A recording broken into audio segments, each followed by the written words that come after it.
దర్పణ సుందరి part 2 drawing. దీని గురించి కొన్ని విషయాలు తెలుసుకుందామని చెప్పాను కదా. నాకు తెలిసిన విషయాలేమో కొన్ని చెప్తాను నేను. వేలూరులోని చెన్నకేశవ ఆలయంలో 12వ శతాబ్దపు ప్రసిద్ధ హొయసల శిల్పం ఇది.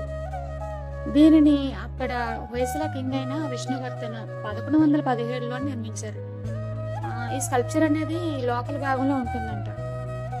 ఈ స్కల్ప్చర్ మీనింగ్ ఏంటంటే అర్థం ఉన్న అందమైన మహిళ, బ్యూటిఫుల్ లేడీ విత్ మిర్రర్ అనే పేరు గల శిలాబాలిక అంటే రాధికన్య అని కూడా అంటారు.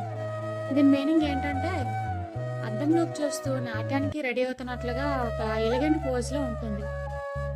అప్పట్లో కళాకారులు ఎలా చేసేవారంటే హై లెవెల్లో స్కిల్ అనేది ఉండేది వాళ్ళకి. ఆ డీటెయిల్స్ కూడా అలానే ఇచ్చేవారు. అది స్టోన్ మీద అయినా సరే.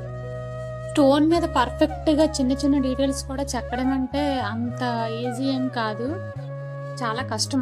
అది కూడా అలాంటి టెక్నాలజీ కూడా లేదు అప్పట్లో. అంతే.